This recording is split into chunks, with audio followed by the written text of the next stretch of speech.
নমস্কার বন্ধুরা, আমাদের চ্যানেলে স্বাগতম। ডে নিয়ে একটি গুরুত্বপূর্ণ আপডেট। পশ্চিমবঙ্গের বকেয়া মহার্ঘ ভাতা নিয়ে গুরুত্বপূর্ণ ইঙ্গিত পাওয়া গেল। তো বন্ধুরা, ডে সংক্রান্ত আপডেট নিয়ে স্টেপ বাই স্টেপ আলোচনা করব। তো অবশ্যই আপনারা ভিডিওটি স্কিপ না করে অবশ্যই পুরোটা দেখবেন। তো তার আগে বলে রাখি, যে সকল বন্ধুরা আমাদের চ্যানেলে নতুন, আমাদের চ্যানেলটির পাশে সাবস্ক্রাইব করার পর পাশের যে বেল আইকন সেটিও প্রেস করবেন। লেটেস্ট ভিডিও আপডেটগুলি সবার আগে পেয়ে যাবেন। দেখে নেব আজকে ডে সংক্রান্ত গুরুত্বপূর্ণ আপডেটটি। রাজ্য সরকারি কর্মীদের দুঃখ লেগেই রয়েছে। তারা মহার্ঘ ভাতার জন্য আন্দোলন করে চালাচ্ছেন, কিন্তু তার কোনো ফল তারা পাচ্ছেন না।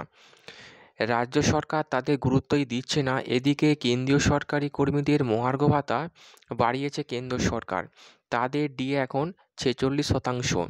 আর সেই জায়গায় দাঁড়িয়ে রাজ্যের কর্মীদের মহার্ঘ ভাতা 6%, মানে 40% পার্থক্য আছে। 2024 সালে আবারও কেন্দ্র তাদের কর্মীদের ডিয়ারনেস অ্যালাউন্স বাড়াবে। তখন তাদের মহার্ঘ ভাতা দাঁড়াবে 50%, যেটি তাদের বেসিকের সাথে যুক্ত হবে। এর ফলে তাদের বেতন অনেকটাই বৃদ্ধি পাবে। দেশের আরও অনেক রাজ্য তাদের কর্মীদের ডিএ বাড়িয়েছে। এই রাজ্যের সরকারি কর্মীরা যত বঞ্চনার শিকার হচ্ছে, ততটা বঞ্চনার শিকার অন্য রাজ্যের সরকারি কর্মীরা হন না।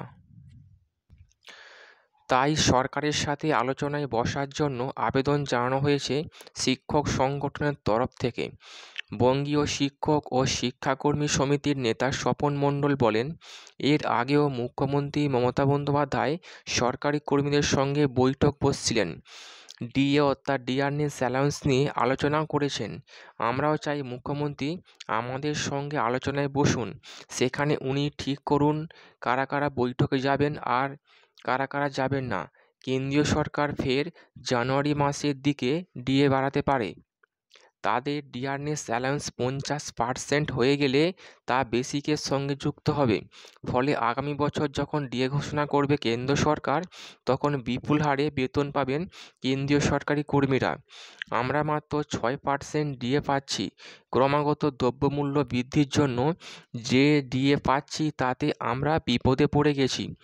আমরা মুখ্যমন্ত্রীর হস্তক্ষেপ করতে চাই। আমাদের জন্য ডিএ ঘোষণা করুন।